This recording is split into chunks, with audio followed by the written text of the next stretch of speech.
passing through like 5 seconds or something. I don't remember. But Kirk, thanks for coming on. Appreciate you taking the time to have a conversation with me again. Would you mind telling us a little bit about yourself before we get started? Sure, Tom. Thanks for having me here or having me back.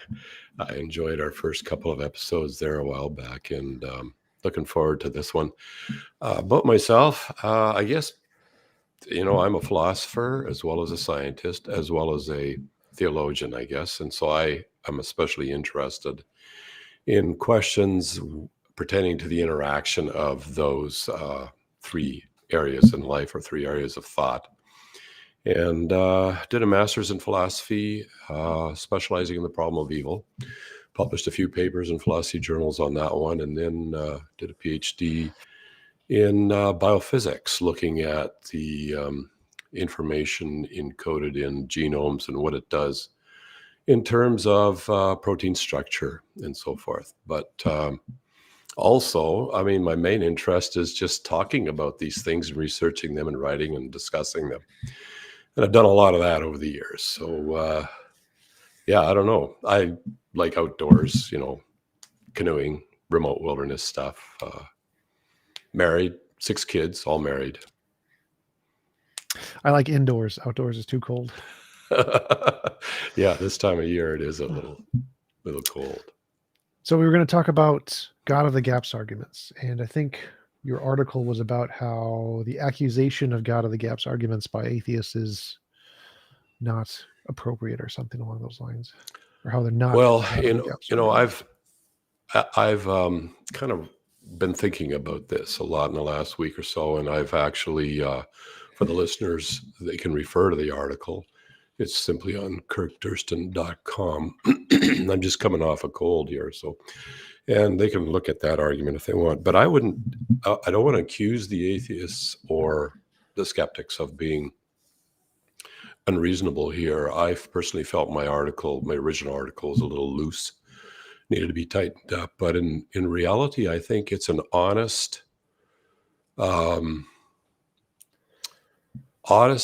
assessment that people make. They actually, and I think that shows that maybe we need to talk about what a God of the gaps argument is, so that we can then look at arguments and figure out whether those arguments are in that category or not.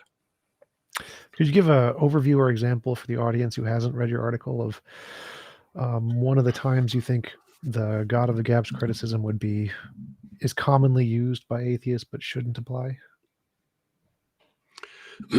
Well, I would say any argument. Well, first of all, I would say that the essential ingredient in a God of the gaps argument would be something to the effect of, I don't know of a natural explanation for this particular phenomenon. Therefore, God did it. Or maybe they would be a little weaker and they would say, or make a weaker claim and say, therefore, God probably did it. Or if they really want to be cautious, they might say, maybe God did it. And that's the problem with that, is that it's an argument from ignorance or lack of knowledge. And the critics of the argument would come back and say, well, they make an assumption as well, or let's call it a premise. And the premise is that when we have a gap in knowledge to explain something, as we gain our knowledge in how nature works, that gap is usually filled in. And there's quite a bit of warrant for that premise. And so that's my summary of what a God of the gaps argument is. But I would say when it's not a God of the gaps argument, that occurs when it's not an argument from the absence of information or an argument from ignorance, but it's an argument from data or from information, from knowledge. That would be one case where it's not a God of the gaps argument. The other one is, there's 2 key aspects of this whole approach. And one key aspect is that it's an argument from ignorance. That's the problem of the guy promoting that argument. But the problem of the person who wants to respond to the argument is this assumption that there's a natural explanation. And normally, I think there's pretty good warrant for that premise. Maybe not all the time, but there is certainly For example, in pre-Socratic times, lightning hits a tree, scares the living daylights out of some guy walking down the road. And he says, I have no idea what did that, but it was the gods, so they would attribute that to the gods. But obviously, we thoroughly understand, I think, at least in physics, we did a section of our course on how lightning works and electric fields and so forth are involved with it. And we can even reproduce it in the lab. So there's a case where that assumption that if we don't know what did it, therefore the gods did it or God did it, has been falsified. And it's been falsified a lot, at least if you compare what the ancient Greeks used to believe. So the other time when it would not be a God of the gaps argument, or when we need to question, is if the premise itself of the critic starts looking a little sketchy. Let's say the more we learn, the bigger the gap gets, or the more we learn about nature, the smaller the probability gets that it could have caused that.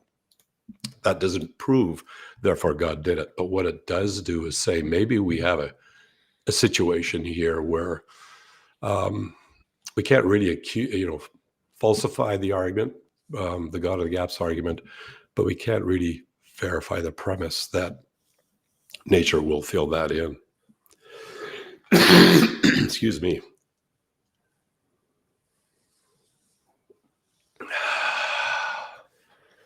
So that second one definitely seems very suspicious to me, because it seems like the bigger the gap is, it's still a God of the gaps argument. I don't think the size of the gap would be relevant in any way to make the assumption that God did it more relevant. Even if you'd say lower the probability of a known natural explanation causing a particular event, that wouldn't increase the probability that a supernatural or God-based explanation would be the cause of the thing. And so that one would still also seem to be like a God of the gaps. So I definitely don't think the second case would invalidate it from being a God of the gaps. Yeah, I can see your point there. And I think that if the person is still saying, we don't know what did this, therefore God did it, it still qualifies as a God of the gaps argument. But where the problem is more in the criticism, that the assumption that as we learn more about nature, that gap will be filled in, when in reality, as we learn more about nature, the gap gets bigger and bigger in some cases. And then you see, the God of the gaps argument is not it doesn't, it's always possible that God did do it. Let's say if God did exist and does intervene in this world, there would be events that might not be explainable by physics, and therefore it's possible that God did it. It's just so weak in the face of the warranted assumption that nature will fill that gap in knowledge in. That's the problem with the God of the gaps. So I think, let's say, I would agree with you that as the gap gets wider, as science advances, and the creative stories get more preposterous all the time, that it doesn't change the fact that it's a God of the gaps argument. But on the other hand, God of the gaps argument is not automatically false just because they conclude, unless they're making a strong claim that if we don't know what did it, then God did it, as a universal claim. That's always the case, when obviously that has been falsified centuries ago, thoroughly falsified. So the strong claim is definitely a fallacious argument. Right. But it doesn't really get you anywhere. The fallacy, where you say there's a fallacy in an argument, therefore the conclusion is false. Simply because an argument is fallacious doesn't prove the conclusion wrong. It just proves that the argument itself isn't a valid justification for the conclusion. Yeah. And so in that case, I think that I would agree with you that if someone said that because your argument is a God of gaps, therefore the conclusion must necessarily be wrong, that would be a fallacy and wouldn't be justified. The part where I would disagree is, I think, in the case of the widening of the gap.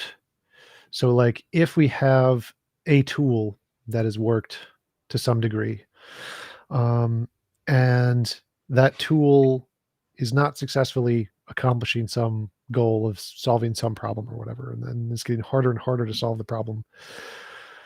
If there's no other tool that has ever succeeded, then you couldn't say, because this tool is getting less and less accurate or whatever, therefore any of these other tools which have never worked have a higher likelihood of being true, because that would not be the case. It would be like saying you have 10 broken axles or whatever, or say you have 9 broken axles and you don't know if the 10th is broken or not.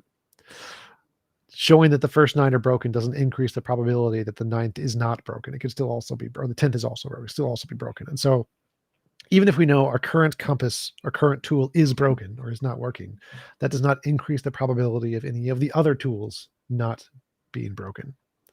And so even if the gap is widening and this tool may not be the right tool for the job, that wouldn't indicate another tool like supernatural or God by extension.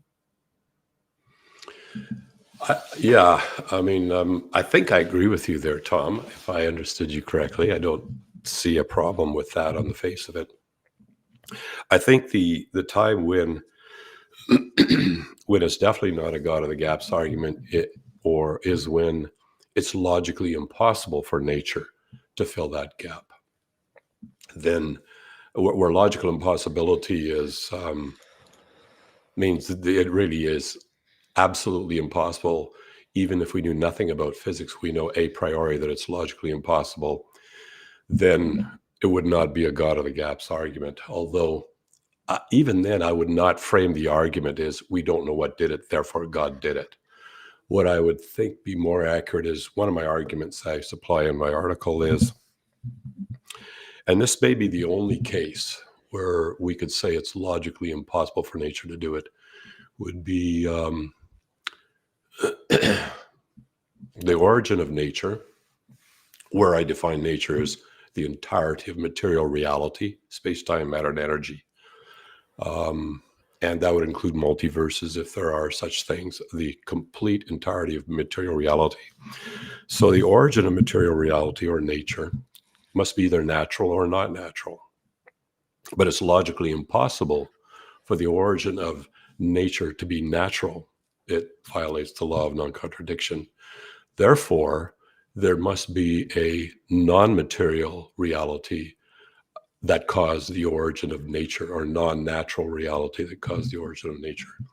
That would not be a God of the gaps argument, as I've been accused of, as sometimes people will say it is. Rather, it's an argument based on what we know with absolute certainty. And when I say absolute certainty, there's not a whole lot that we could actually claim to know with absolute certainty. And just off the top of my head, I think the only thing, and this is from my training in philosophy, that we can know with absolute certainty are things that are logically necessary or logically impossible. Where we know a priori it's not going to happen in any possible world because it violates the fundamental axioms of logic. That may be the only argument I can think of that people do label as a God of the gaps argument, but actually isn't, because it's not logically possible for nature to fill that gap. I don't even talk about a gap there. It's what's called in logic a disjunctive syllogism, where you have a true dichotomy, A or B. It's not A, so we only have two possibilities, and A is logically impossible. It has to be B, regardless of what its implications might be. So my one concern with that is that any God of the gaps argument that you phrase can be rephrased as an argument from impossibility, and in which case they're simply taking the fundamental God of the gaps argument and caking it over with some kind of layer to make it hidden that it's a God of the gaps argument. So I could say, we don't know what caused the lightning on the tree, therefore Zeus did it. Or I can say it's logically impossible for anything except Zeus to cause the lightning, therefore Zeus did it. Now, the way I phrase the argument, it's not structured in such a way that it's a God of the gaps, but it's still a God of the gaps. It's still just taking the God of the gaps and reframing it, covering it up with some semantics to make it seem like it's not a God of the gaps. I would say we would have to take a look at that argument. I would rephrase the argument as a disjunctive syllogism. So, because they would say what are the things one has to do if they're going to say it's logically impossible? They have to back that up, and it has to be backed up with logic, because once we're talking about logical impossibilities or logical necessities, we can't just say, this is logically impossible or that's logically necessary. It has to boil. We have to show from the axioms of logic themselves. And maybe I should clarify what I mean by an axiom. An axiom is a fundamental truth from which we reason. It's impossible to derive such a thing or to prove such a thing is true without using the axiom in your proof. My logic prof pointed that out a long time ago. The principle of logical inference, we cannot prove that those are true without using the principles of logical inference in our proof. So if some guy says it's logically impossible for anything but Zeus to have produced that, I would just sit back and say, explain that. I'm really interested. Like Socrates often asked, tell me more about this, because I don't see any way it's logically impossible for something else to produce it other than Zeus. Oh, sure. I would totally agree. So my only contention was there is that you can take a God of the gaps argument and reframe it in such a way that it appears to not be a God of the gaps argument. And so even though something may not follow the strict orientation of a God of the gaps, I don't know, therefore X or whatever, it can still be fundamentally a God of the gaps. So that was my only point there. And so in the case of your argument about nature can't be its own origin, one, I'd probably nitpick about the cyclic cycle. So it's technically logically possible if time reverses like that in some case. But granting that nature can't be the origin of itself kind of a thing, we can just say it doesn't have an origin. And so in the same way that the Zeus must have, saying it's logically necessary that Zeus must have caused the lightning bolt, we can say that the same kind of flaw exists in the argument you presented, because it assumes nature has an origin.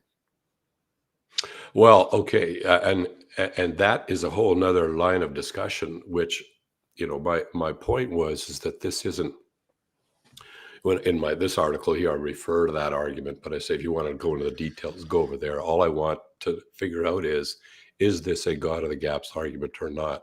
And in general, one cannot just, I guess it's a very important.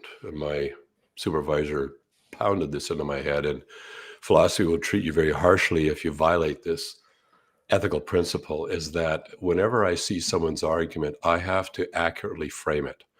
So, and we're not free to just frame it however we want. So if it is actually a God of the gaps argument in disguise, we should be able to logically show or produce a syllogism that shows that it is. Now, there is something you mentioned there that I think I need to address, and that is argument from impossibility.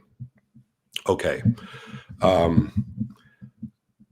It really depends on what a person means by impossibility. Do they just mean it's extremely improbable? Because that is not logical impossibility. If it's extremely improbable, there's still a probability it could occur. And then, but an argument from improbability is, those occur a lot, and they're described as abductive arguments. That is, an argument to the best explanation. And I know you're familiar with this, Tom, but just in case some of the listeners aren't familiar with terms like abductive argument, probability really does count when it comes to, well, what's the best explanation?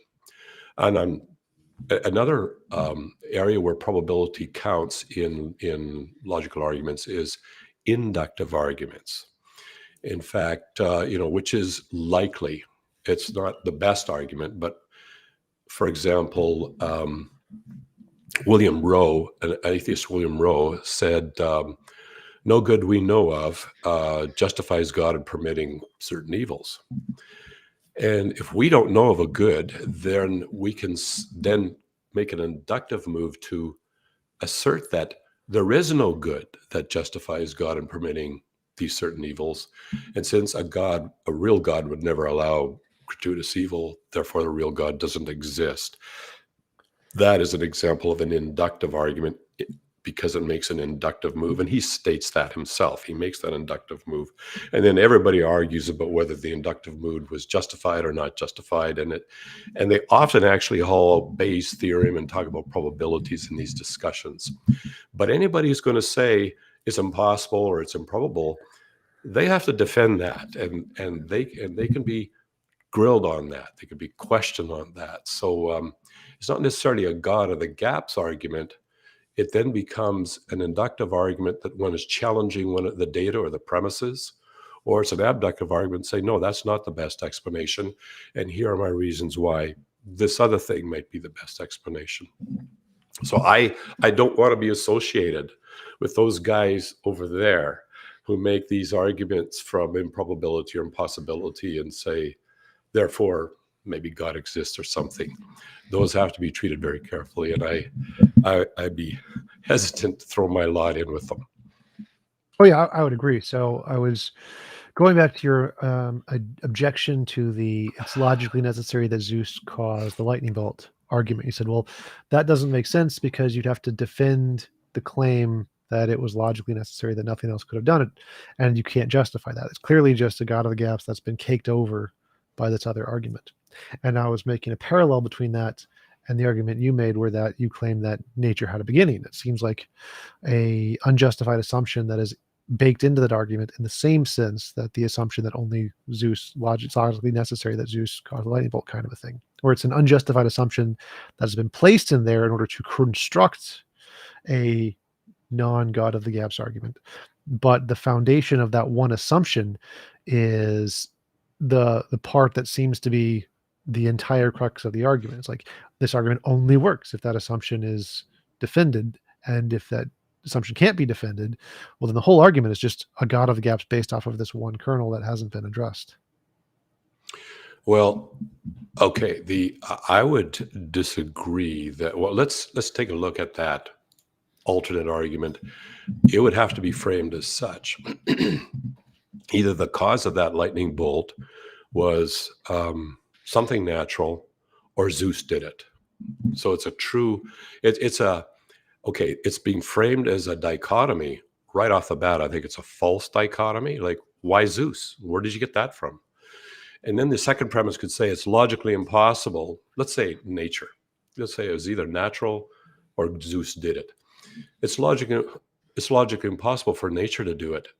Again, there'd be a serious problem with that one as well.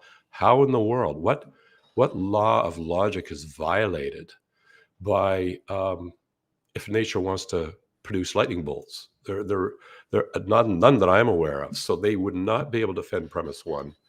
It's a false dichotomy. They would not be able to defend premise two, because they can't even show that it's logically impossible for nature to produce the lightning bolt. And this is why I say there may be only, I could be wrong here, but there may be only one argument, and that has to do with the origin of nature itself, where it works. Oh, you disappeared for a moment. Yeah, I think that was my fault. 1 second, let me refresh and try that again.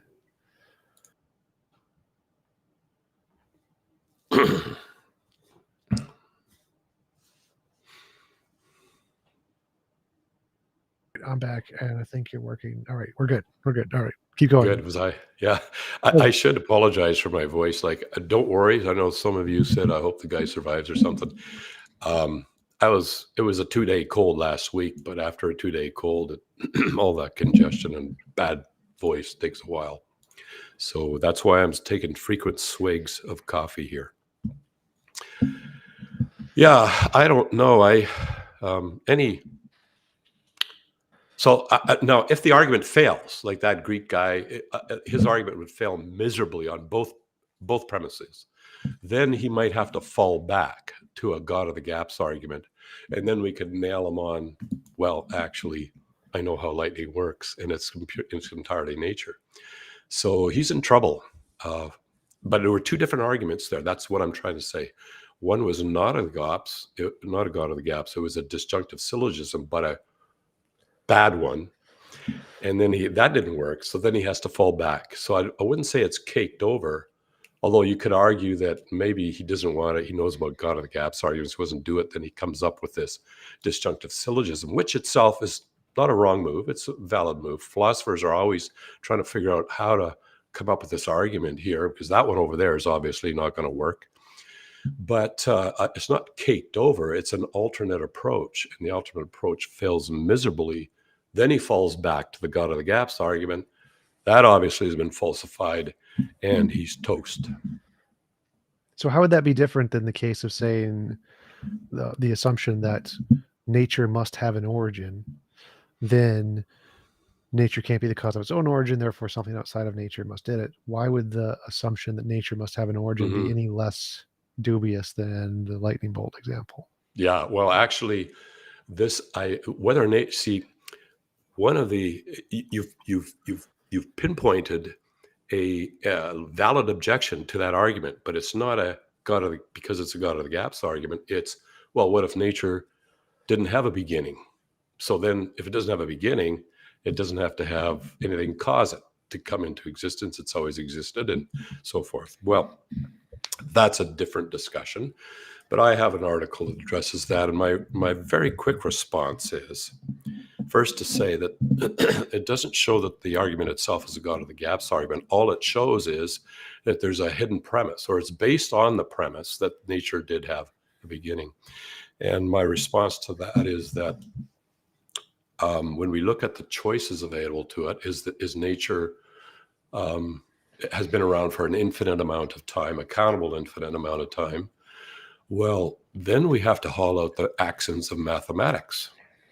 And we know from mathematics and infinite set theory, specifically a property of a countable infinite set, that in reality, you can't work your way through an infinite past and get to our conversation tonight. And there's a property that we know about, or that's part of that infinite set theory. And that is, if you have a countable infinite set of, let's say, past years or past cycles, and you have to work your way through all of them before you get to this conversation tonight, well, if you remove, there's no starting point. That's a bit of a problem right there. So let's just start anywhere and not worry about what order we remove them from, as long as we get them all taken care of so that we can have this conversation tonight. Well, it turns out that if we remove any finite number from a countable infinite set, and the cardinality of a countable infinite set, there's a symbol, because every integer is finite. It's just called LF null. So LF null minus any finite number still equals LF null. So you never, ever get to this conversation tonight. The mere fact we're here means that the past number of cycles or multiverse sequences, or a number of years in the past, if this was a one-off deal, necessarily has to be finite. And we're not using data for that. It boils down to mathematics. And mathematics itself, we can question, did we make up these axioms or not? So you have to look at what are the fundamental axioms, the first principles of math. And if we can agree on those, and that's what our whole mathematical system is based on, then you do reach the point where, in reality, the past has to be finite no matter what scenario you put on it. Not in mathematical models, though. In mathematical models where you don't actually have to spend a certain amount of time going through a particular cycle to get to the next cycle, where you can treat the countable infinite as a object, a mathematical object. We do it all the time when we integrate from minus infinity to plus infinity. We treat infinity as an object. That's no problem. The problem is when you actually have to plod your way through an infinite number of past years or cycles before we can have our conversation tonight. That's when everything changes. So that's just a quick argument, in case I lost anybody, as to why we can't escape beginning for material reality if time is involved. Well, so I would reject that, because most physicists reject that. It only applies in a theory of time where the present moment is contingent on the past moment, or the past moment causes the present moment. That's essentially just not how time works, or not the consensus of how time works. So, for example, if we had a spectrum of moments, so say there's an infinite set of moments from t minus infinity to t plus infinity, but there's some mechanism to say we start at 47. Well, then there's no problem with starting at 47. It's just the problem just disappears. So there can be a present moment at any of the given instances, and there could be an infinite number of moments behind them, as long as there's just some mechanism to say, well, we just started at this one, this finite number, and there's a finite number to Well, then there's a couple of things to say about But theoretical physics. before you go to that, Yeah. the main point I was making was not about the time thing. It was about the fact that I can take any God of the gaps argument and add this assumption of a logical necessity. So I can say there is a magic potato, or maybe there is a magic potato that was created by Zeus. It is logically necessary that Zeus created this potato, because it's by definition a magic potato that's created by Zeus. Therefore, because this exists, Zeus must exist. Now, clearly, if there's no magic potato created by Zeus, and I just added this in with no evidence, I could take my God of the gaps argument and of the tree, Zeus creating lightning to the tree, and say, well, actually, because there's this logical necessity that Zeus exists and it can't be the alternative because of the existence of the potato, therefore it's not a God of the gaps argument. And so we can take any God of the gaps arguments, inserts a logical necessity of some dubious claim like a magic potato or the beginning of nature or whatever, and cake it in such a way that all such God of the gaps arguments can be made into some logical necessity entailment. And so it's more that simply phrasing the argument in that way doesn't stop it from being a God of the gaps, because any argument can do so.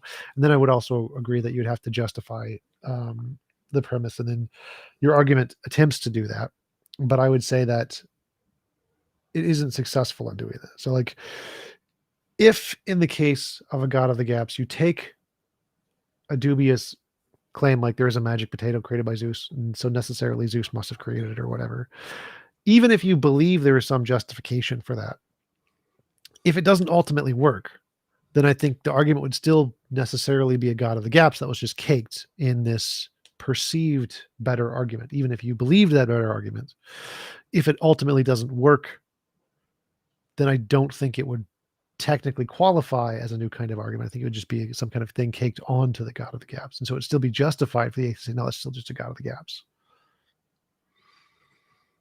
Okay, well, correct me if I'm misunderstanding at any point, but I think we might agree that if the ancient Greek guy just makes up this thing, asserts that it's logically necessary, such and such, that I think we would agree that that would fail if he can't show how that follows from certain basic axioms of logic. It's just an assertion. And the rigor is probably no tighter rigor known to humanity than logic or maybe mathematics. They're two very close related things, and we're not free just to say it's logically necessary that this magic potato here is created by Zeus. That he'd have a lot of work on his hands to show how that follows from certain logical axioms. But your second point, let's see, you're more I'm trying to remember what you went from there to. Oh, you don't think the argument works. So then what we have to do, if we don't think the argument works, let's take that origin of nature one. We're granting, or I'm granting, for the sake of the argument, that nature had a beginning, and we can set that aside whether it did or not. And I acknowledge that is a discussion. So let's just grant for the sake of the argument. The question is this argument a God of the gaps argument? And we look at premise one. If it's a true dichotomy, we have to grant that. Now, we could argue about whether it is a true dichotomy. Is there a third option? Because the moment you have a third option, then what's presented as a true dichotomy has been falsified. There's maybe a spectrum of options, but when you're talking about natural, not natural, it's very difficult to come up with a third option. So when we say I reject that argument or I don't accept it, we have to do that on some logical basis. We have to show that one of the premises is is false, or at least unacceptable. So premise one looks like a true dichotomy. Premise two, it's logically impossible for nature to bring itself into existence. That appears to be necessarily true or logically true. And if those two premises are true, then the conclusion logically follows, having set aside the question of whether there was a beginning to the universe. So it's not, in nowhere has there a premise been, we don't know what caused it. We still might not know what caused it on either case. The scientists might not know. There's a lot of stuff scientists don't know. And but it doesn't, let me see, let me try and make this succinct. Yeah, all the argument shows, it doesn't show that God did it or Zeus or anything else. All it shows is that the cause of nature must be not natural. And for other examples, I know people would say, well, what do you mean by not natural? I would say, well, the axioms of logic, for example, which I think a lot of us agree that they're fundamental reality. They are, without the axioms of logic and math, we'd be in deep trouble. So, but they're not material. They're not measurable in any sense of terms of space-time, matter, and energy. They operate independent of that, nor are they determined by the laws of physics. In fact, they seem to be more fundamental than the laws of physics. For example, laws of physics won't even work without the more fundamental causal principle, which applies both in logic and, we see by extension, into material reality. I think logic is an interesting discussion, but my point that I'm trying to get at, I think, is that in physics, the infinite regress argument from numbers is as rejected as the magic Zeus potato. Like, physicists just like, that's not a thing. It's never been a thing. That's easily debunked by simply saying, nope, here's the alternative. You have some selecting mechanism. There can be an infinite past event and an infinite future. That's points in time that go completely infinitely, countably infinitely, uncountably infinitely. Doesn't make a difference. And as long as you have some kind of a selector to pick a particular point in time to start the chain of present moments, then there's no problem with having a present moment at any of the given times in any of the spectrums, at which point the argument fails. So the argument is as logically demonstrably false as the magic potato kind of a thing, is the analogy I'm going for. In which case, because this argument is essentially wholesale rejected in physics, using it seems to be, from my perspective, as dubious as saying there's a magic potato created by Zeus. Logically, because it's by definition, Zeus created this magic potato, it's necessary that Zeus created the magic potato, kind of a thing. And so from my perspective, that argument seems equally as bad as the magic potato argument, because it's so wholesalely rejected in physics because of a very seemingly obvious alternative that shows it's not a logical necessity or even probable or likely that's the case, that you can't have an infinite amount of past events. Okay, well, my first degree was in physics before I did the other ones, and then I went into engineering and then philosophy. But I am very familiar with the mathematical models for the past in various ways, and I particularly enjoy Sean Carroll and his speculations about the past. But it's what'd you say? String theory. His string theory gobbledygook multiverse EP. No, yuck. Well. That's not the only thing. Like, he talks about a lot. There's a lot of models where t goes from minus infinity to plus infinity, or minus infinity to this point here. But the question is not whether, let's say, we can place a point a finite time ago and just work from here. The question is whether or not, you see, I would say it's simply not, but I'll qualify my assertion here. It's not true that it's wholesale rejected by physicists. What is true is that the physicists who think only in terms of mathematical models don't even think about this problem of how in reality do we transverse this. Now, you could say, let's say it's minus 45. Let's pick a point and say we came from minus 45. But the real thing we're concerned about was, well, was there a beginning? Not what did we make one up, 45 years ago or 45 cycles ago.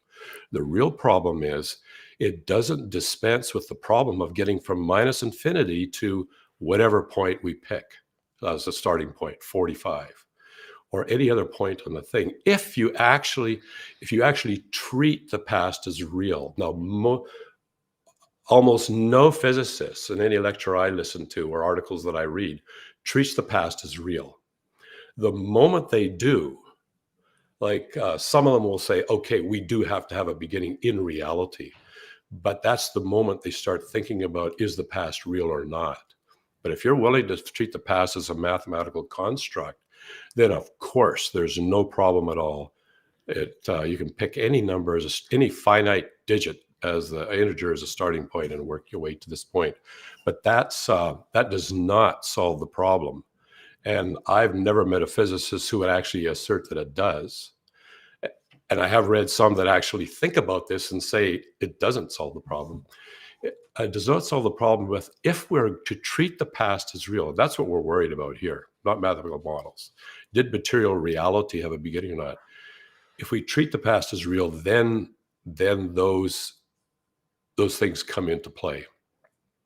Well, so my argument is, like, Skydive Phil did a great documentary on this. And he has interviews with several dozen of the top leading physicists who specifically address this argument and say, no, it's just nonsense.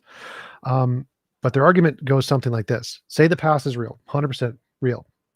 But there's another thing. Time, space and time is a field.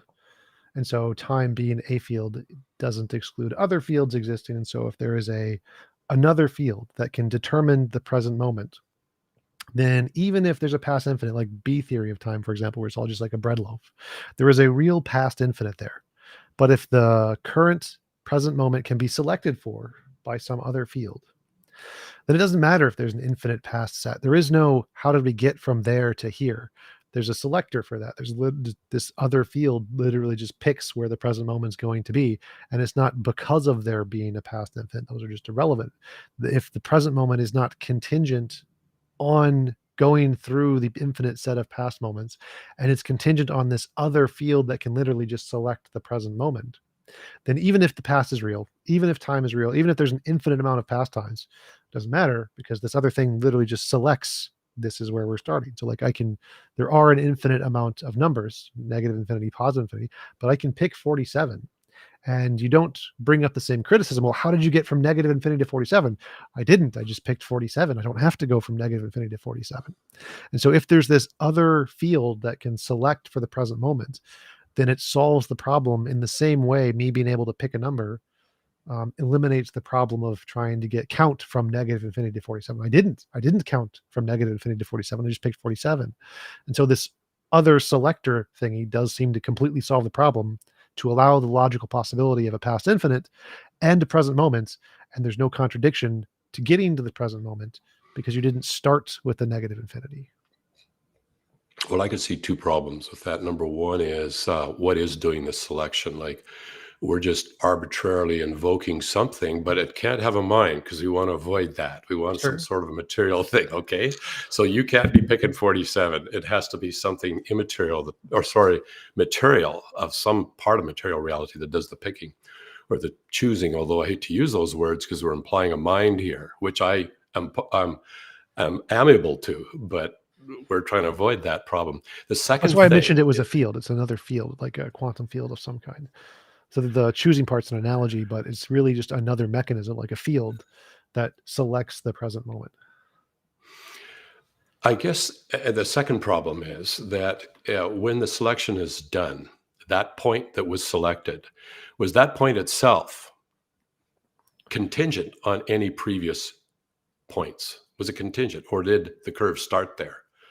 That's a problem, because if the other field has to select a point in this field over here, and it's a real field, and contingency is important, then that's an issue, because then, we don't have to worry about the beginning. We say it started at 47 because this entity over there picked that.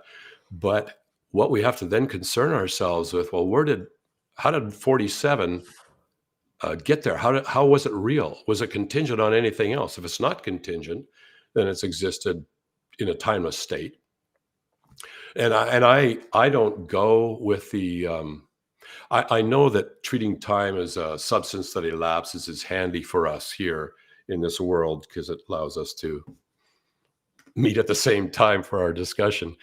But I don't actually go with that. I choose to rather that time is measured in terms of events, and there's nothing between events. But the problem is that even the event, there seems to be an arrow of time.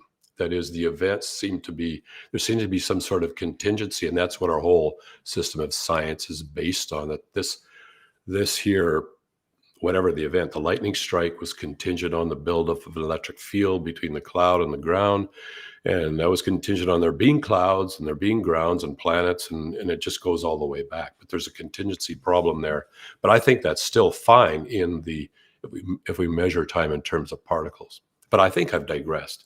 I still see two problems with that. And that is what I find, like when I attend a lecture by a physicist propounding his new theory, or I read a paper, I'm saying, but where did point number 47 come from, and what is it that's doing the selecting? And sometimes I attended a lecture at the University of Guelph by he works at the Pi Institute, Perimeter Institute. Name escapes me at the moment. He had the brain theory. There's membranes. It's kind of like an offshoot of string theory. And I'm listening to this and I'm saying, okay, but if we're going to treat these as real, these oscillations as real, there still needs to be beginning. And thankfully, at the very end of his lecture, he says, now, what are the problems? And he is one of the few physicists, he says, came out, yeah, if you're going to treat these things as real, to actually explain this real world, then there has to be, the big question is, well, what caused this whole vibrating M theory type membranes to come into existence? So there's always the problem of transferring a mathematical model and theoretical physics to reality.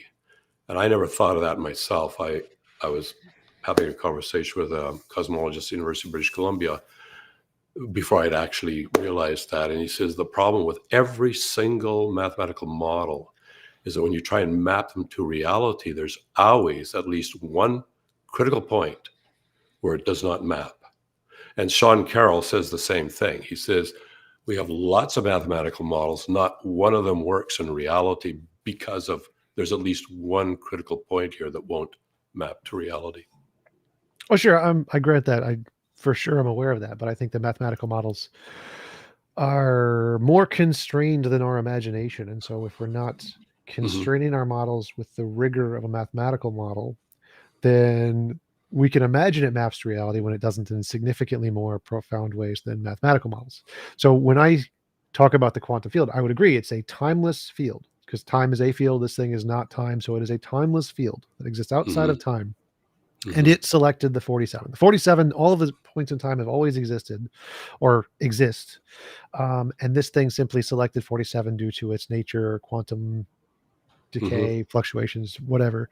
And this thing is timeless. So I'm happy to grant that. There's a timeless thing, which is non-conscious, and it's due to its quantum nature. It selects through whatever features of randomness operate in its nature, 47. And so now we have an alternative hypothesis to nature has no beginning, even if we grant there is an infinite time, an infinite past set of events. There's no logical contradiction with that, and there being a natural thing like a quantum field outside of space-time that can, through its nature, select 47. And that seems to solve the problem of this argument, which seems to say it's logically necessary that there must be a not an infinite past series of events or something along those lines, in the same way that God is asserted to do so. So God is something asserted to be outside of space-time. Therefore, there isn't a infinite past regression because he started it at some point or whatever. And likewise, you can say there is this thing outside of space-time which selects a particular moment in time to continue the present moment. And so either way, and obviously I could simply just say the same thing, this thing created time at a finite beginning as well. But the point is just to show that the necessity of absolute beginning isn't there, because either way, if we start with something outside of space-time, we can have a past infinite regression that just selected the present moment from an infinite set, or it can created it from nothing. And so there isn't this entailment there of this first moment as a requirement if we're already jumping outside of space-time to do this spaceless timeless thingy as a part of our hypothesis. Mhm. Yeah. Well, actually, I think we're not that far apart, Tom. The difference is you're invoking some state of affairs in a time that exists in a timeless state, and it, quote, selects, let's say, 47 as the beginning point of our material reality. I would say God. There is that's not that far away from the idea that there is a mind outside or independent of space time. But now, the moment I say mind, we now have a mechanism for selecting, whereas you must invoke something about a quantum fluctuation or something like that. But there's a problem with that quantum mechanics. Now, I know that there are models that don't use time, but whenever a model comes up in QM that doesn't use time, they always have to substitute some sort of other, what's theoretical physicist Don Page, or he's a cosmologist, refers to as a dynamic variable. It's time in disguise. We're just not calling it time. But what it does do is allow a change in states, or allow instability, so that it could go here or it could go there. But you cannot have any quantum events or a change in states or any instability without a, quote, a dynamic variable. And as soon as we start talking about that, we're talking about time dressed up in different words. And Don Page points that out. Well, I would reject that, because I think that I agree there's a dynamic variable, but the dynamic variable doesn't need to be time. It just could be a different field. It could be a different field that can cause timeless causation. No problem. I don't see why it would be called time in just up in another word or whatever. That doesn't seem to follow. There's just another field. There could be other kinds of fields outside of time that do stuff, and that would be perfectly fine. But either way, that doesn't seem to address the core of the issue, which is that you positing that there is a God outside of space-time, I can posit there is a quantum field or quantum particle outside of space-time. And you said that there is a mechanism of consciousness or choice of some kind that can cause something. But that seems like there's no evidence of that whatsoever. There's no evidence of any timeless minds or consciousnesses that can do things outside of space-time. That seems like completely baseless as far as I can tell. Whereas saying quantum fields can do things outside of space-time, there's lots of evidence of that. There's a plethora, comparatively, of novel predictions that we can make in scientific labs that show, yeah, time as a variable there can be changes outside of time. Essentially, that's been demonstrably proven in several papers that we pretty much accept. Yeah, there can be changes outside of time, before time, after time, all kinds of stuff. I believe that's the consensus in physics right now from several discoveries that were made in the past year. But there's no such discovery in physics that consciousness can do anything even remotely similar to this. And so while I agree that the criterion that you want is that there needs to be a mechanism to cause this supposed change outside of space-time, that's a valid criterion. Of the two contenders, consciousness versus quantum particles, it seems like there is no basis to conclude consciousness is even a possibility any more than a pineapple or a potato or something being a potential thing that could exist outside of space-time and cause things. Whereas quantum fields and quantum particles seem to have an abundance of reasons to think, yeah, this can possibly do stuff outside of space-time based on the physics. And so, given your own criteria, if we need some kind of a mechanism, it seems infinitely more probable that these quantum particles would be the culprit or the mechanism to cause such a timeless state to go, or to create a time state, rather than a consciousness doing so, because as far as we know, we have no evidence of consciousness outside of physical brains. And so it would be equivalent to saying a pineapple or potato caused the event. Well, this is kind of tangential to what you just said, but and it might lead off to rabbit trails. We don't have to go there, but we are aware that there are conscious entities in the universe. I presume you and I would agree that we are among those. And the question is, when we're looking at to explain things, we often look at what we know exists. And a lot of times we know material reality exists, so we come up with some sort of a material explanation for this. For, say, the origin of the universe, for example, that you're proposing there. But what I find interesting is that there always seems to be so we actually export our awareness of material reality to something, let's call it outside. That's a bad choice of a word, but logically prior to, let's say, our universe. We export that and use that as an explanation. So we've moved the notch back when positing there's a quantum reality out there. And a quantum reality is still going to need its own dynamic variable, so to speak. But why don't we do the same with minds? Like, we have a mind, there is consciousness. Why don't we do the same? That's more of a philosophical, rhetorical question here. Not. Could you give an example of what you would mean? What would doing the same look like in that example? Okay, so you use the word select in your model, but we know minds can select, like intelligent brains or minds. They can select from a host of probabilities and options and so forth with intention of producing some effect. So we know they can do that. Why is it so difficult for us to extrapolate that there is an ultimate mind? Now, that, I don't know how much weight that carries, actually. I mean, it's more of a rhetorical thing, maybe a philosophical thing to think about, but there is something that I think proves about as hard as we can prove anything, that there is a non-material reality. I'm not talking about God at this point. I'm just talking about a non-material reality, and that is the existence of the axioms of logic and mathematics. Now, I'm not talking about, in math, we can make up other axioms and come up with all sorts of weird math. I'm not talking about those. I'm talking about the generally agreed upon foundational axioms of mathematics and of logic, like the law of non-contradiction, the principle of logical inference in logic, that sort of thing.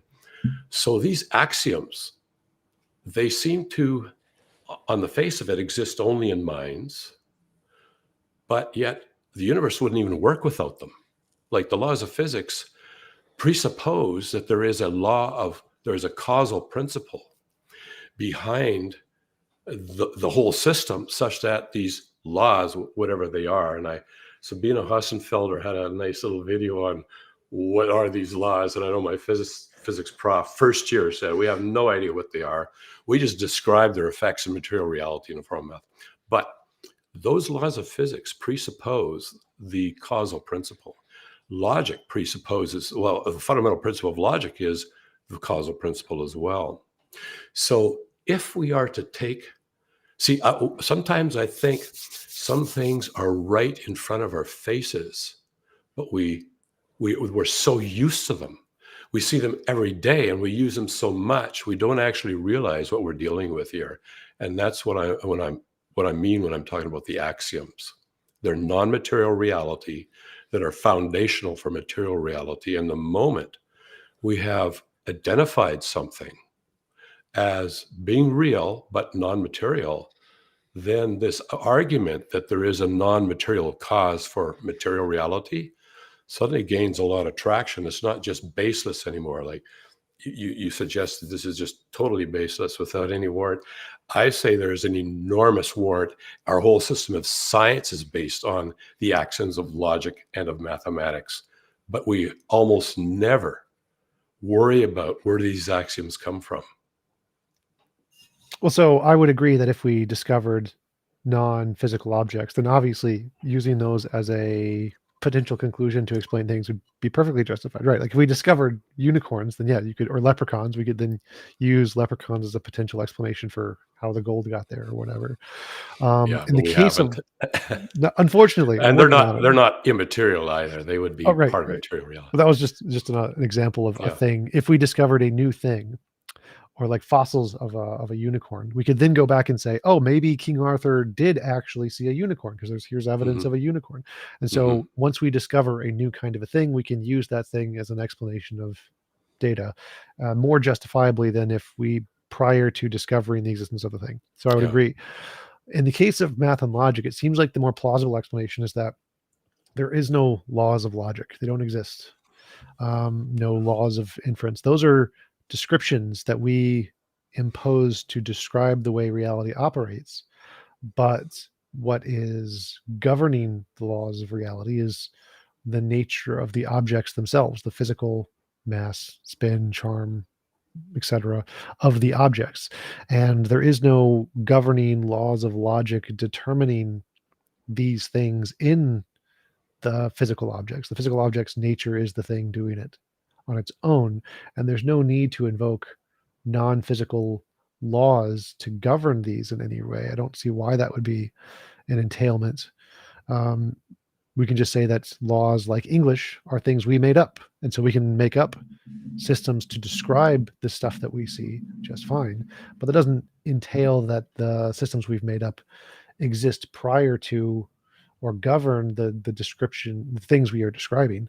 So like we can describe the stuff is falling or whatever. Does that mean that English is pre-existent to gravity? Well, no, clearly not. Like we made up the words to describe gravity. Gravity worked just fine prior to English, and so the same thing could apply to all logic. Logic is simply a descriptor, and that descriptor could apply to the way things are and other ways that are not. So like other logically possible universes. But that doesn't mean logic must exist, pre-exist to any of these universes any more than English must pre-exist, because I can describe possible world A and possible world B. And so the language itself transcends both universes because it can describe what's in A and what's in B, but that doesn't mean that English existed prior to or independent of both these universes. It can still just be a language I made up in my head, which happens to be able to describe these things. I'm familiar with one theory of the laws, or there's different theories of laws of physics, but you have articulated, I think, one possible option for laws of physics, and that is they are properties of the material reality itself. And when we do science, we're simply describing what happens as a result of these properties. I mean, but that's a possibility. It's a logical possibility. So we can say there is a possible world in which maybe that's true. I would have problems still, though, in physics as to why is the speed of light 3 times 10 to the 8th meters per second, though? Like, is there a property of light, or where did this property come from? And Sabine Hassenfelder says right out, and I agree with most of what she says, that these properties could change just right now. I mean, there's no reason why they couldn't change right now. I think there are probably philosophical reasons they don't change right now, but that's more in philosophy. I would So, disagree there, because I would think that, like the fine structure constant, I really like the fine structure constant. I think that mhm, the reason that the speed of light is what it is and why it is proportional in some respect to um, the other laws, I think is determined by some underlying physical relationship between the nature of the object. So I don't think it's that they could just change. I don't think they could change. I think they are determined to have a predetermined relationship such that they have this relative to this other law, this other physical relationship. So I don't think they are just random or that they're mhm, happen just by happenstance. I think there is a determining factor of why it's this way and not the other way, which is mhm. some supervening law. Yeah, yeah, and I would tend to sort of go along with what you say there, Tom. That they're not just random things. There's some predetermination going on here. We might disagree on what's doing the predetermination or the selection, but let's get back to the axioms of logic, because you mentioned the possibility that they're just descriptive. But I would. I don't think we can defend that. By we, I think the humanity defend them, that they're descriptive, Rather, they appear to be prescriptive. That is, they're the starting points. We can't even make a description without assuming the axioms, the basic axioms of logic and logical induction. We can't even start science. Let's say the principle of falsification in science, for example, is based on an underlying principle of the law of non-contradiction. So we can't even begin to even make sense of what we see when something goes by my eyes when I'm a little kid, without these axioms. The axioms are a priori, they're prerequisites to even be able to make a description. Once we have the axioms in place, then we can start making mathematical descriptions of what we're seeing. And that's where all our equations of physics come from. The equations that actually describe material reality, not theoretical reality. So that's my objection, Tom, to the idea that we just made them up. I think they do seem to be prescriptive, and secondly, they don't just seem to be something we made up. They seem to be something that material reality won't even work without them.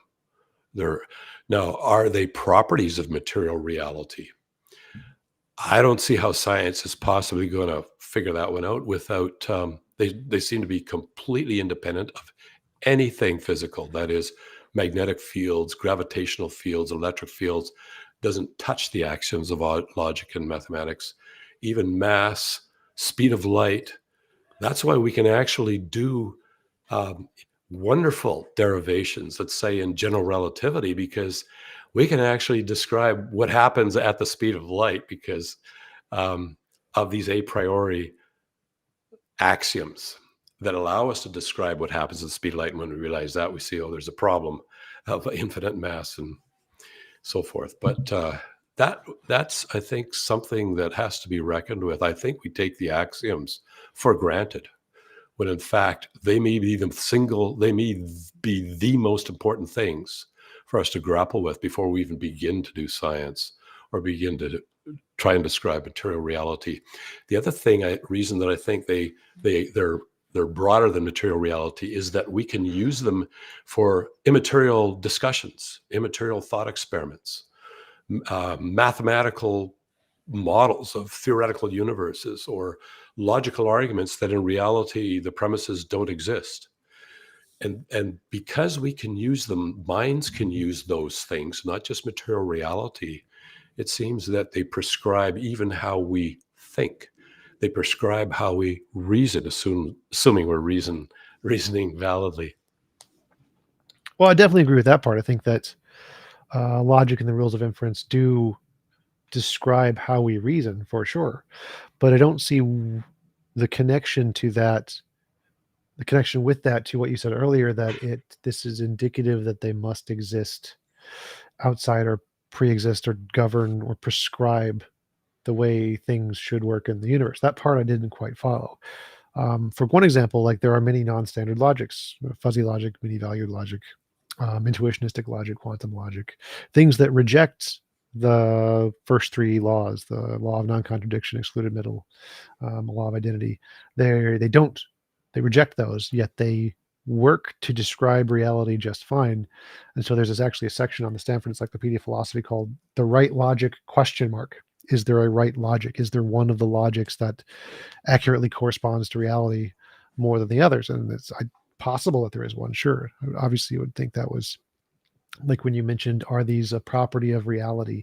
I would say, yeah, if one of the laws of logic is the right logic, I'd say it's a property of some physical field of some kind. But I don't see any reason to infer that the laws of logic are like that, because there are many different there are many different logics, just like there are many different languages. And so to infer that logic is somehow fundamental to reality, or reality can't work without logic, I think would be wrong, because it would be like saying reality can't work without English. Like, we can work without English just fine. Use a different language, use Japanese. And so you can describe everything that operates in our universe from a standard logic perspective, but you can also describe it from a many-valued logic perspective or a quantum logic perspective that reject one of the standard rules of inference, and they could also functionally describe everything we see around us. And so I don't see this necessity that you're implying that that these laws must exist. And even if, say, there was only one system of logics, even if that was the case, I still don't see why that wouldn't just be kind of like a product of human minds, and why we wouldn't just stop there, and instead of inferring that it's fundamental to reality. Kind of like, obviously I need conscious experience to experience the world, but does that mean the world must be fundamentally made of consciousness, like idealism or panpsychism? Consciousness is the most fundamental thing. You need consciousness to see the world, therefore consciousness is fundamental. Well, that seems wrong. The fact that we need this tool in order to interact with the world, or in the case of logic, to describe the world, doesn't mean that this tool is fundamental to the world. It just means it's fundamental to our conceptual models. So I would agree, logic is fundamental to our conceptual models. No logic, no models, 100%. But why are we going that extra step to say that if it's necessary to our models, it therefore must be necessary to reality itself? That part I didn't understand in your argument. Well, Tom, I find one of my biggest problems in life is taking the explosion that goes on constantly in my head and trying to organize that in a way that I can actually describe. And we've run into this problem here. I would say that English is obviously not an axiom, nor is the English letters, because there's lots of people who don't know a single English letter and are able to describe in their own languages or their own ways. So we can actually, the problem of axioms is actually a very interesting one. You can eliminate a ton. Here's one of the signs that you're dealing with a true axiom. And C.S. Lewis ran into this when he was challenged by a brilliant woman, the name Lady somebody the other escapes me at the moment, to prove the principle of the causal principle. And he admitted, after wrestling with this, that he couldn't do it without using the principle, the causal principle, in his proof. And he gave up, or at least conceded that she had a very good point there. But I'm reading this from the future, and I say, but man, don't you realize that whenever you run into a principle or a premise you're trying to prove, and you can't do it without using it in your proof, it's impossible to do it without assuming it's true in your proof. That's a symptom of an axiom. It's a fundamental premise that cannot be derived, but everything is derived from that. So, and the other thing we have to be careful is when we're talking about the word logic, because logic is used in a lot of different ways in computer science, in engineering, electronics, and then in rational thought. So what are the basic principles of logic? And one of them, they're actually quite simple, but one of them would be the principle of non-contradiction. And that seems to be, we don't just make that up. And reality, why couldn't it? Why does it have to abide by the law of non-contradiction, or the law of non-contradiction? So I don't know. I've probably done a terrible job of defending the existence of logical axioms and mathematical axioms, but hopefully I can at least stimulate people to take them more seriously and to think about them. And this isn't a pursuit that I am anywhere close to being able to, I guess, describe. I do want to write an article on the axioms, because I think there's just not enough said about this. Not the ones we make up, but the fundamental ones that have to be in place before we can make up anything, before we can even make sense of what our eyeballs are seeing. Well, so that was the one. So as I mentioned earlier, the fundamental three axioms of standard logic are law of non-contradiction, law of excluded middle, and law of identity. And each of those is rejected by one of the non-standard logics. So many-valued logic rejects the law of excluded middle. Paraconsistent logic rejects the law of non-contradiction. And I forget which one is I think it's fuzzy logic rejects the identity one. And so I would say those are not entailed in the way that we think. There are other ways, other languages, other ways people's brains could work that could accurately describe reality without the law of non-contradiction, like paraconsistent logic. You can have if paraconsistent logic, and if a brain worked in such a way, it would be able to accurately describe reality in the same sense that standard logic brains could do so.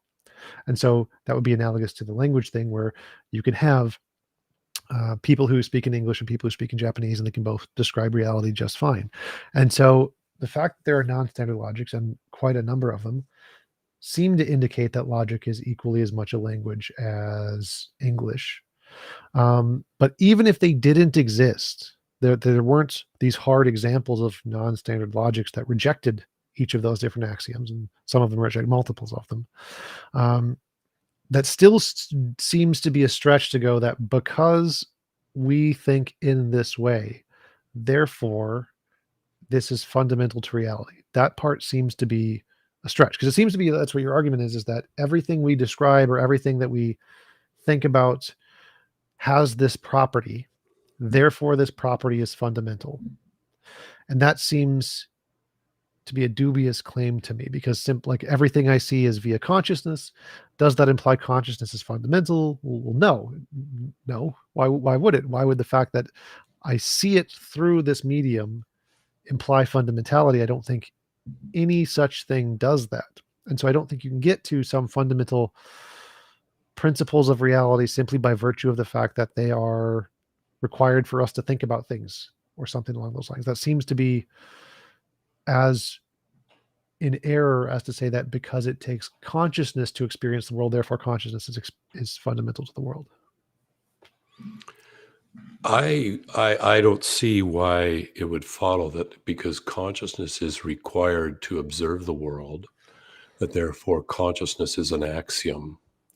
Because the axioms lead to other things like, say, cameras, binoculars, consciousness, those sorts of things. They could be a secondary product of the axioms or of material reality or whatever.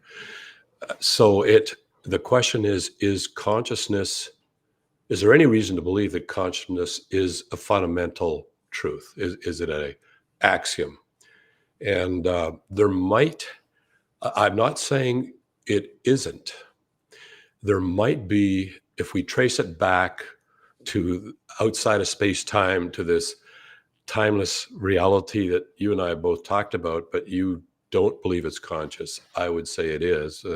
So it might be an axiom without which nothing could be selected, not even 47, maybe, or no laws of physics can be designed, possibly, but I haven't produced any argument for that. I'm just suggesting that maybe I'm not denying consciousness. But when these other competing logics are discussed, in every case, they cannot possibly lay out an argument for their competing logic without using the fundamental principles of logical inference. Otherwise, we would just say, oh, this is bogus, this doesn't follow. Now, you can very well make up, and this is certainly done in mathematics, and it's possible in logic to make up new logical axioms, but we have to admit, I made that up. I'm the first cause of that principle, so to speak. And if we grant the truth of that principle, then we'll have, the law of non-contradiction doesn't always work. I already used the principle of logical inference in that argument. So I think we have to distinguish between made up logic or made up science fiction or made up mathematical models and the ones that we use to describe when we make stuff up. When we make up an argument, doesn't mean it's false or true. But if we're going to talk about these things, now I should concede one thing here, is that we can use tools.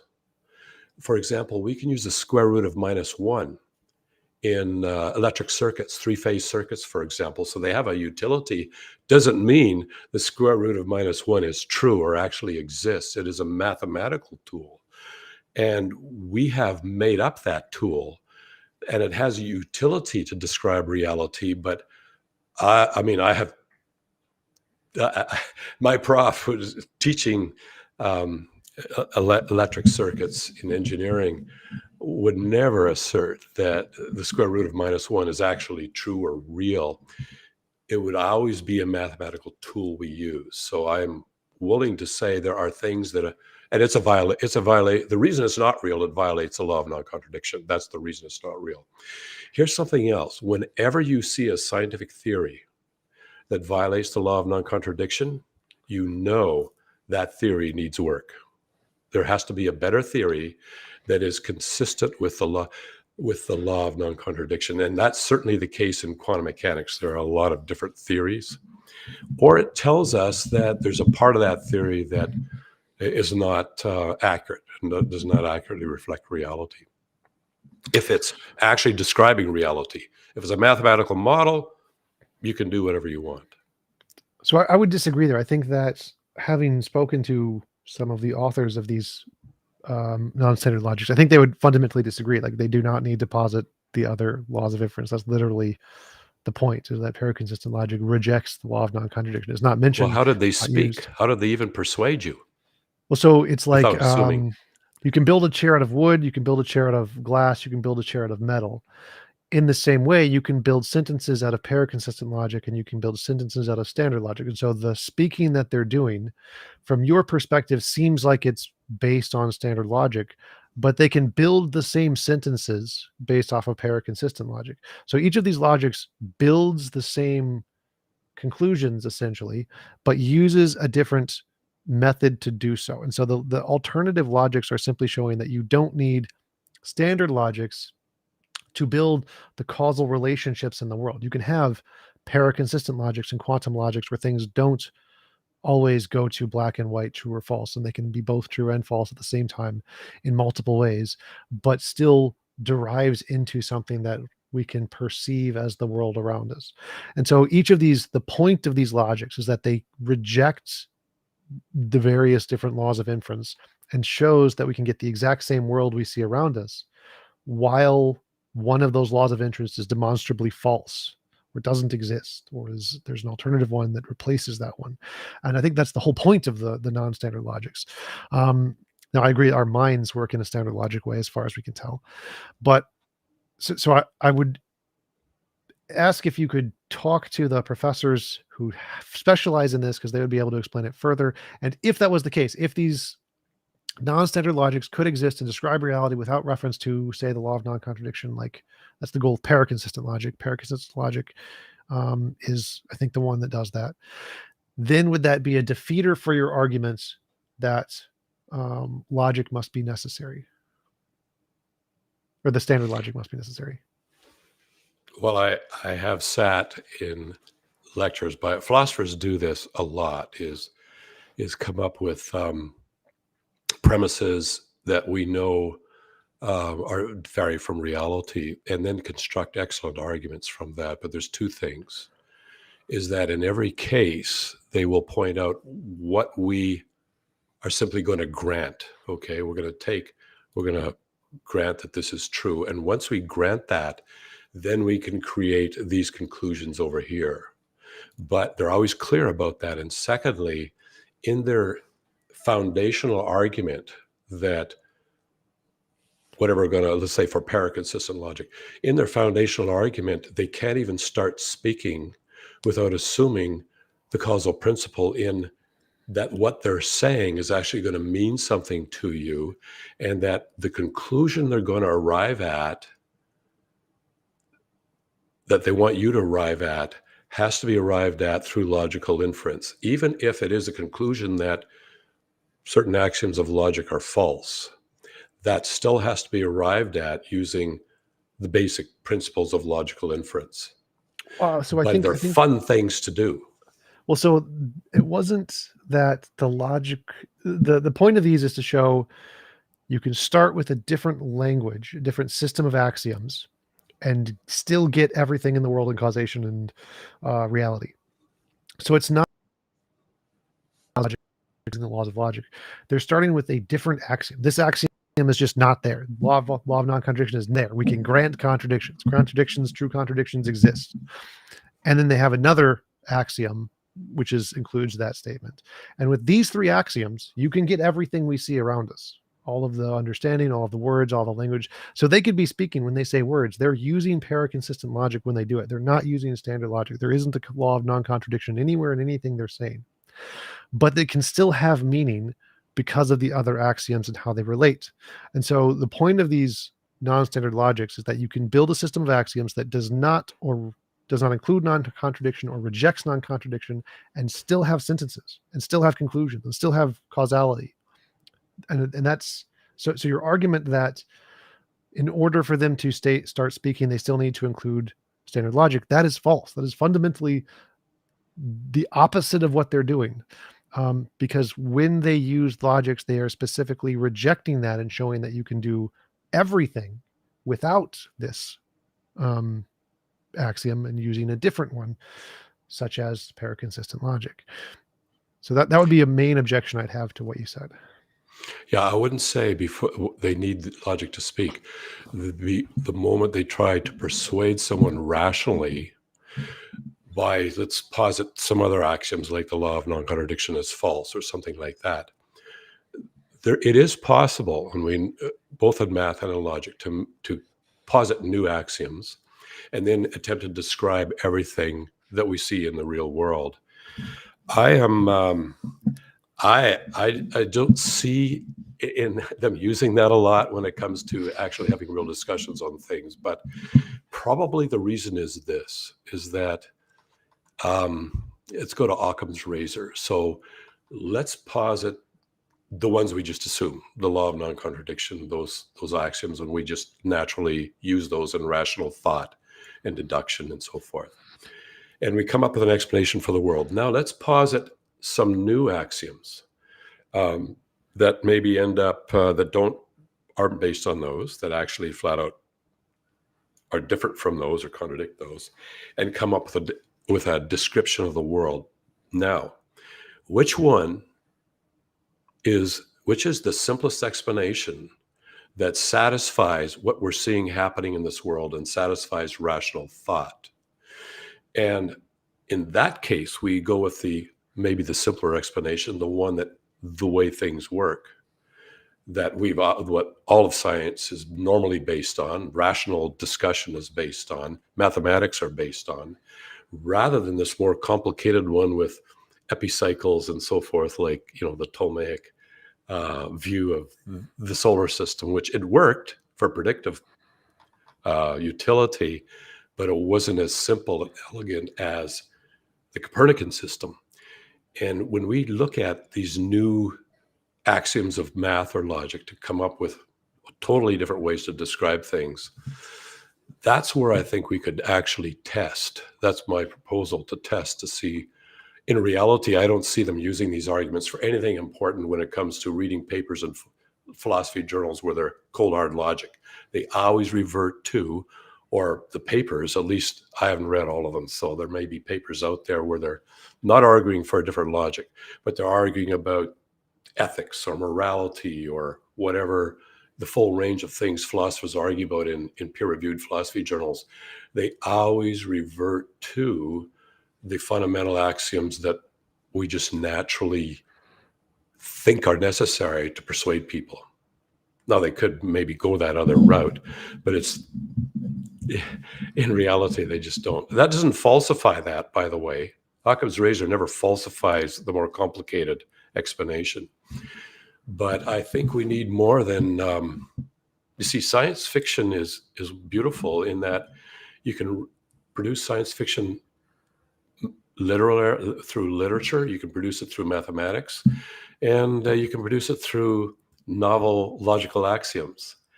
But the question is, are we looking at science, at fiction or reality? And I don't know, that's a big question.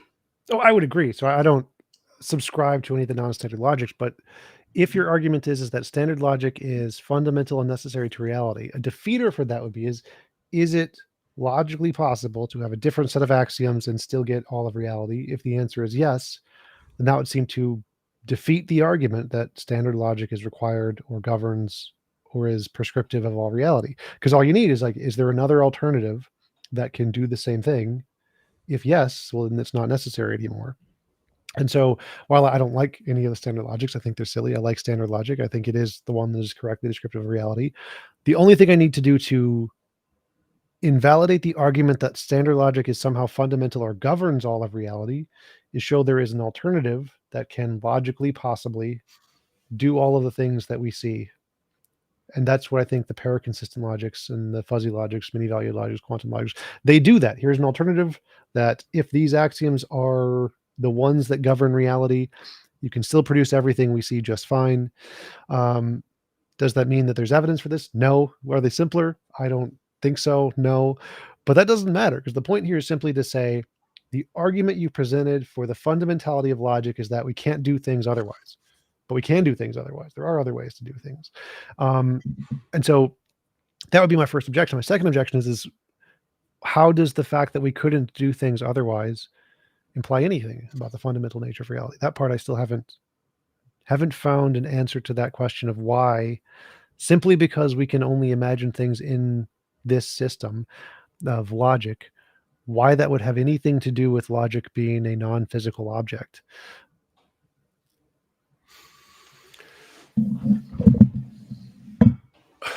I think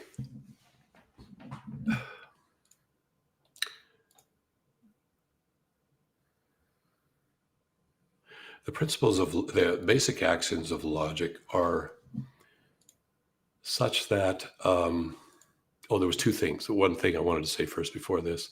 I just watched a video by Sabina Hassenfelder a few days ago, and she was talking about the law of non-contradiction, the Pauli exclusion principle. Now, let's postulate what would happen if the law of non-contradiction is not necessary to describe reality. Then what would happen? Why is it? Like, how? You see, the Pauli exclusion principle is just a description we make of something that really actually happens. That is a state of affairs such that if that did not occur, there would be a massive annihilation of atoms and molecules. So it's not just something we make up. It's something that the subatomic particles themselves seem to be constrained by. So we can come up with an argument to describe reality where the law of non-contradiction is not true. And for some aspects, maybe that'll work. But I don't see how it's going to work with say, an example of replacing the Pauli exclusion principle. That's her point, that there is a fundamental law of non-contradiction that governs the universe, and we just didn't make it up. We observe that it's necessary, otherwise you got total annihilation of matter here, because of what happens if they do occupy the same point at the same time.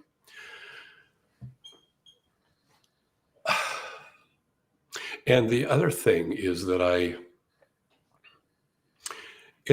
and I think this is an important point, and I think it stands, is that if we do want to present an argument for non-standard logical axioms, that the moment we start presenting that argument, we at least have to start the argument with the agreed upon principles of rational thought. Otherwise, the listeners will think this guy's totally irrational. There's no argument here. He has to start with that and then reason from those to wherever he's going to go. Otherwise, those arguments don't even get off the ground. They may end off the ground and they may end at some conclusion, non-standard logic. But to get off the ground, to even start, this is my point about logical axioms, the primary fundamental ones. To start, they must start there and then reason from those to something different, and then import maybe an assumed new axiom. And once you start importing assumed axioms, then you are definitely freed up. You can start taking wing to all sorts of weird and wonderful things. Well, again, I think I would fundamentally disagree with that. I'd say that literally what the people are doing are saying we are starting with these axioms, not the standard laws of inference, which are the three that we normally think of. And then from that, can they use these set of 3 axioms to build a comprehensive worldview or comprehensive sentence? Answer is yes. That is the fundamental point that they are making. So they don't start with the standard laws of inference or laws of thought. They reject a couple of those, sometimes one, sometimes two, sometimes add in different ones. And starting with their own particular set of axioms, they can build sentences and rationality and reason and logic and etc. Their logic, whatever they're calling it. And so that part I fundamentally disagree with. I think that I would claim that you got that one wrong. I think that fundamentally what they're saying is that nope, we don't start with the standard laws of inference for this model. We start with a different set of laws of inference and can still do everything. And that's the point that they're trying to make. The second thing I wanted to comment on was I'm still wanting an answer to the most important question, which I've asked several times, which is how does our requirement to start with the laws of thought imply anything about their fundamentality? That part I'm still missing. I don't understand why we jump from the conclusion to describe stuff we need X. Therefore, X is fundamental. That part I don't follow at all. Or I think the way you phrased it earlier was, in order for the laws of physics to function, they need the laws of inference or something along those lines. That part doesn't make any sense to me at all. No, the causal principle. The causal principle needs to be real, so to speak, if they're going to govern how space-time, matter, and energy interact.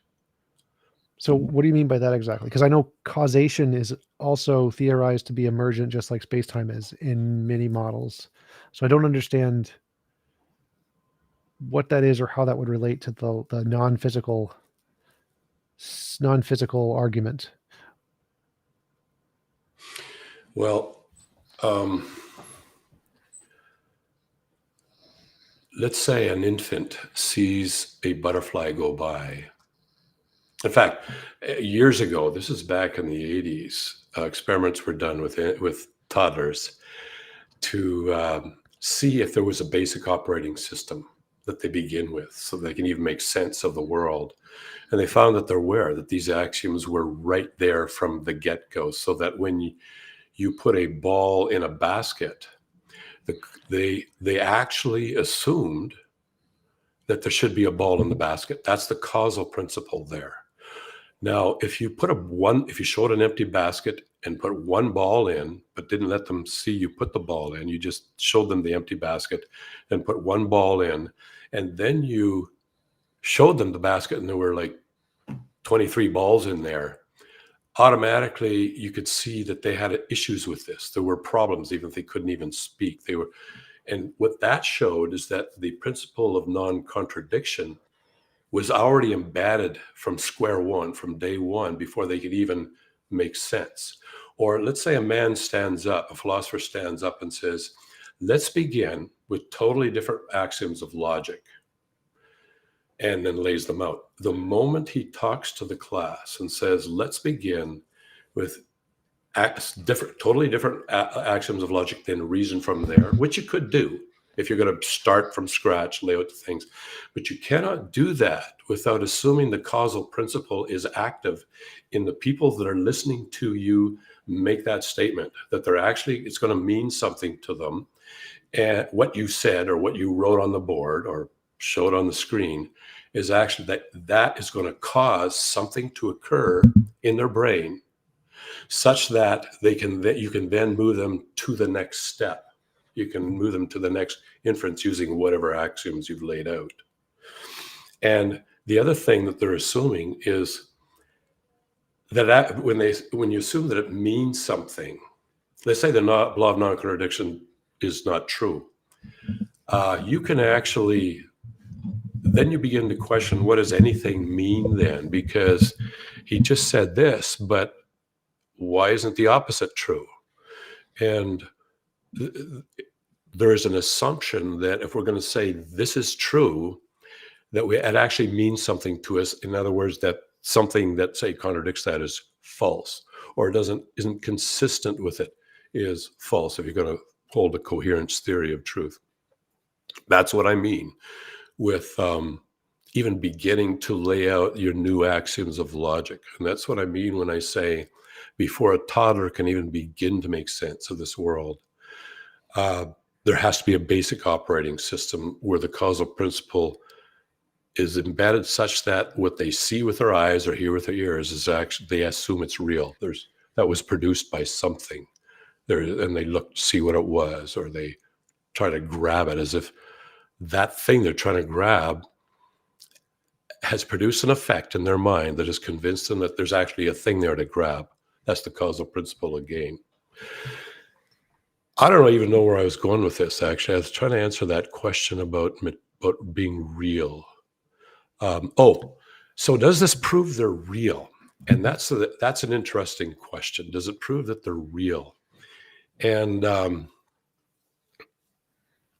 think we could say, well, let's assume that they're not.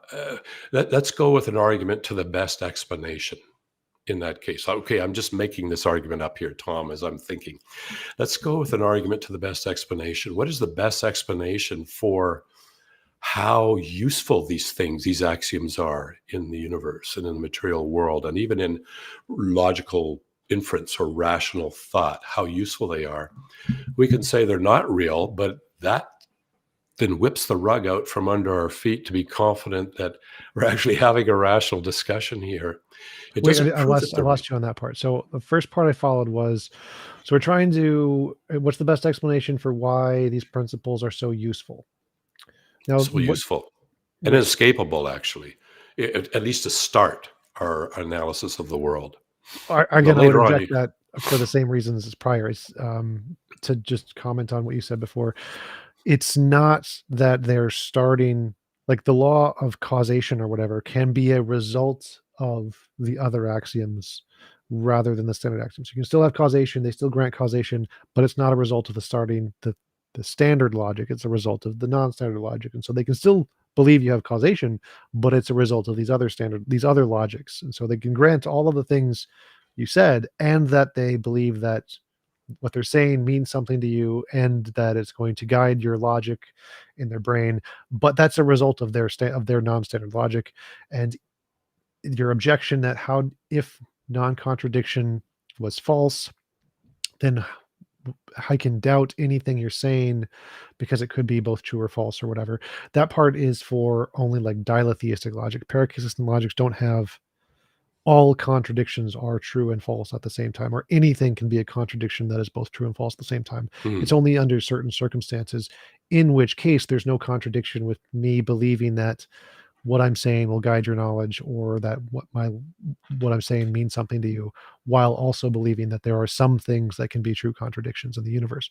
So again, fundamentally disagree with your argument for that you require the laws of inference in order to create an alternative system of logic. But the second thing of how does this imply that it's fundamental is, you were saying that we were trying to argue what is the best explanation for why it's so useful. And the first thing that comes to mind is that for something to be useful, it doesn't need to be real or in reality or constrained by reality. So I can say, like, the imaginary numbers, as you mentioned earlier, don't exist. There is no imaginary number that we can like find under a rock. It doesn't exist, but it's very useful. Does that mean that imaginary numbers exist? Well, no, it just means that we can create artificial models that are more predictive or useful than real models. And that seems perfectly fine. So like, I could potentially create a model to predict where lightning will strike.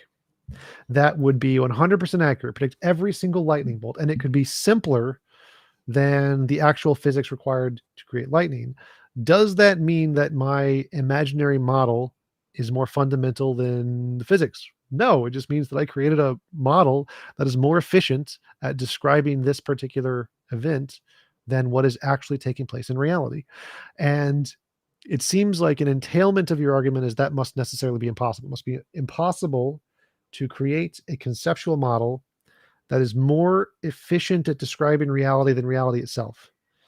Because if that was possible, then there would be no contradiction with this saying that we came up with these things called the laws of logic. They're more efficient at describing reality than reality actually is. what would be the problem with that? Okay, I think we need to distinguish between useful and fundamental, because we can come up with lots of useful things like imaginary numbers, the square root of -1 in three-phase electric circuits, but that's not necessarily fundamental if we design this useful tool to be able to do that. What I mean by fundamental is something very different. It's the starting point. It's where the toddler, it's like we don't, why is it that we assume that what I'm seeing is actually there? No, I'm setting aside hallucinations and drug-induced whatever, but I'm in normal everyday life, why don't I step out in front of a bus? Now, from toddlerhood on, we start with some basic things. That's what I mean by fundamental, is that they're the very basic, the very first starting points. They're not something we put together like a tool to explain something.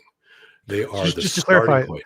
when I'm talking about fundamental, I mean fundamental to all of reality, like physics and stuff. Like you mentioned that.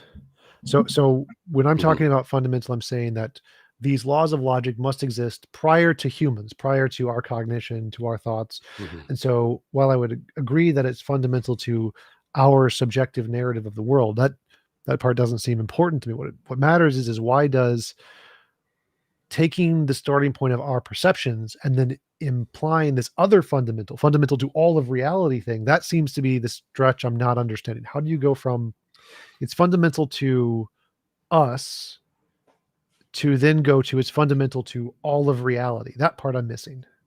Yeah, well, we don't know if it's fundamental to all reality until we start the discipline of science, where we begin to study reality and we observe that there's repeatability out there. We can actually describe what's going on in mathematical equations that actually depend upon these axioms. Not that we made these up, but what we're seeing or what we're observing in reality, in material reality, also what we're observing is that those natural processes also seem to abide by the law of non-contradiction and the law of and the principle of causation and so forth.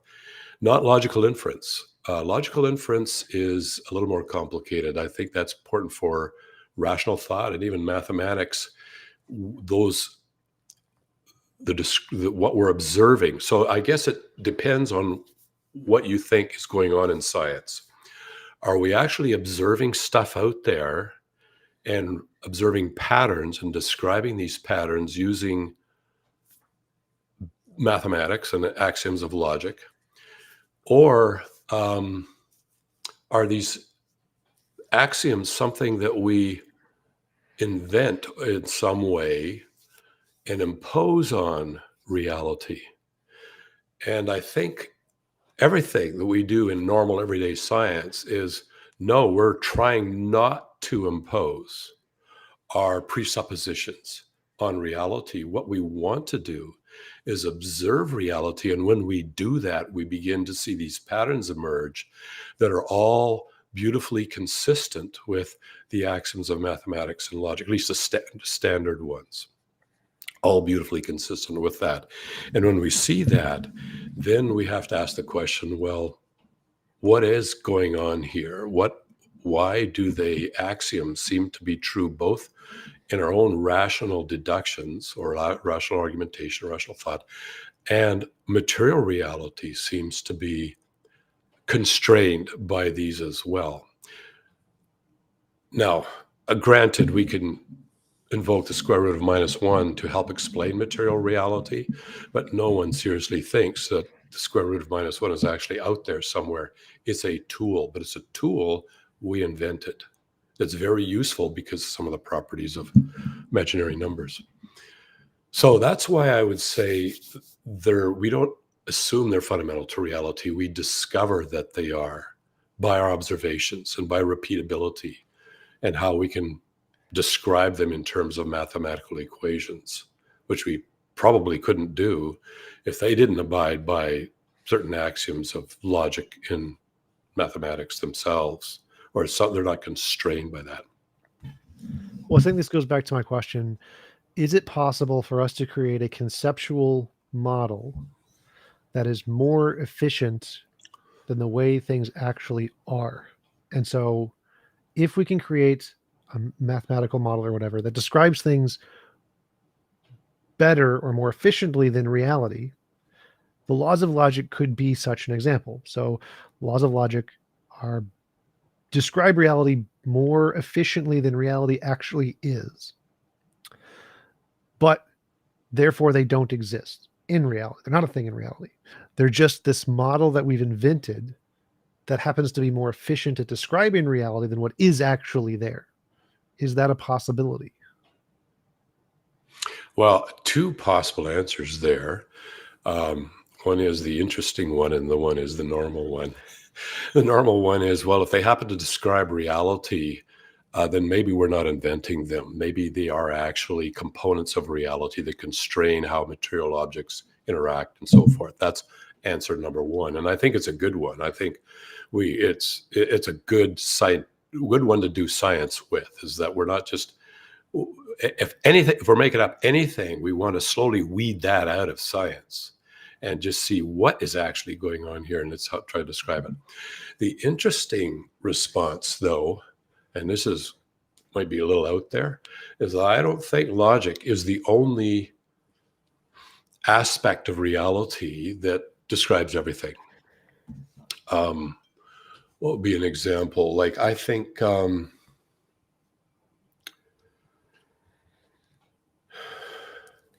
well, I found out years ago when I began to give lectures at various university campuses that if I just use cold hard logic, maybe 25% of the audience liked that.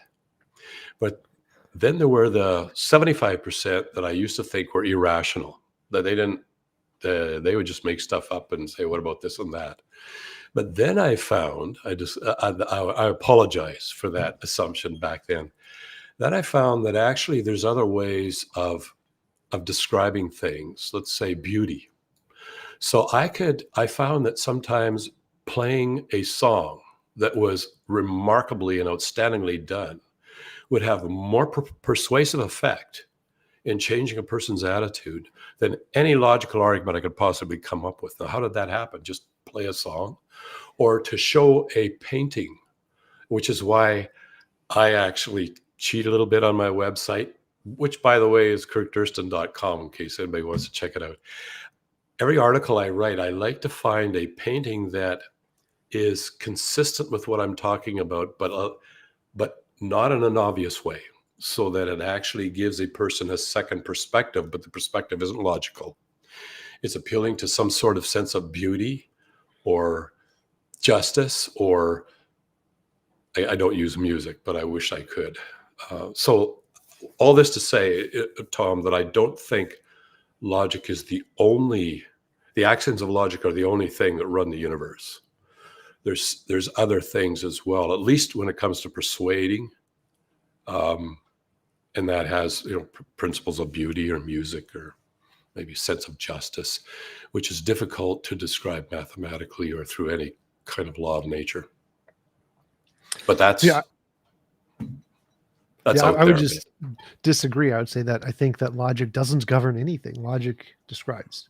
I would think that you mentioned the two options. I think is the second option, that logic is something that we impose on reality. It doesn't impose anything on us or anything on reality. And my argument for this is that logic can describe things that don't exist. Cats are dogs, dogs are chickens, therefore cats are chickens. Is that true? No, it is not. And so the fact that logic has a plethora of opportunities or things it can describe which both correspond to reality and do not correspond to reality seems to imply that this is a language, a construct that we can do to build a bunch of different options, infinitely many options, and only a small subset of those options correspond to reality, which seems to imply that logic isn't something that governs reality. Logic is a system that we created that has a large enough spectrum of usefulness to describe anything we could possibly want, both in reality and outside of reality. And therefore, it seems irrational to think that this is fundamental to reality, rather just a useful tool like the square root of I. That'll be my conclusion. Well, I mean, it's a possible conclusion, Tom, but I would say we have to look at reality and see what that tells us about reality. And when we do, it seems that we're not imposing axioms of logic and math on reality. Rather, they seem to tell us there's patterns out there. And there seems to be causal relationships between natural events, the lightning striking the tree. The causal principle, maybe we're just assuming that and imposing that on reality, but when we do experiments, we see the same repeatable effect every time. And therefore, maybe we made up the principle, the causal principle, but I think the more rational position to take is that the causal principle is actually active in how natural processes take place, that it's not something we made up. So I mean, it's a maybe an abductive argument. It's an argument to the better explanation, and that I think the better explanation is that because of the repeatability out there, the patterns and the way we do science, it looks to us as if we're not just assuming the causal principle here. The causal principle seems to be fundamental to how nature works as far as causal chains of events unfolding and so forth. But I do admit you could take your position and run with it, I suppose. But I think in back of our whole discussion here is the question of, and it's not an easy one to resolve, what do we make up and what's real? Like how much of our perception of reality do we make up and how much is real? Because let's say if you're a materialist and you're right, then my belief in God actually follows in a logical chain back to the origin of the universe, governed by the laws of physics and so forth. So then it becomes meaningless for us to worry about who's right and who's wrong. They're just simply the state of the physical, two different physical systems completely determined, with a nod to QM, completely determined by the initial conditions of the universe and the laws of physics. But Or yet random. we do seem, what? Or random. Well, but even in QM, randomness is constrained. So when you look at the decay constants, they're actually all over the place, but they average out to some particular number, and they're not way over here, over there, or it's highly improbable that they will. And different elements will have different things. So even though they're unpredictable and they look random to us, there's still something constraining the probability distribution of that decay. So there's still something going on there that seems to be constraining. We don't really know that.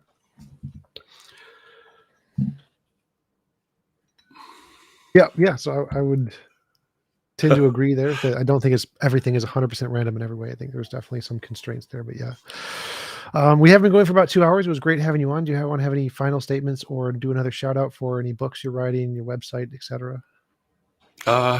Just for my website, kirkdurston.com. And when I publish an article, if you got any comments, in fact, yeah, I like critical comments. I mean, thoughtful ones.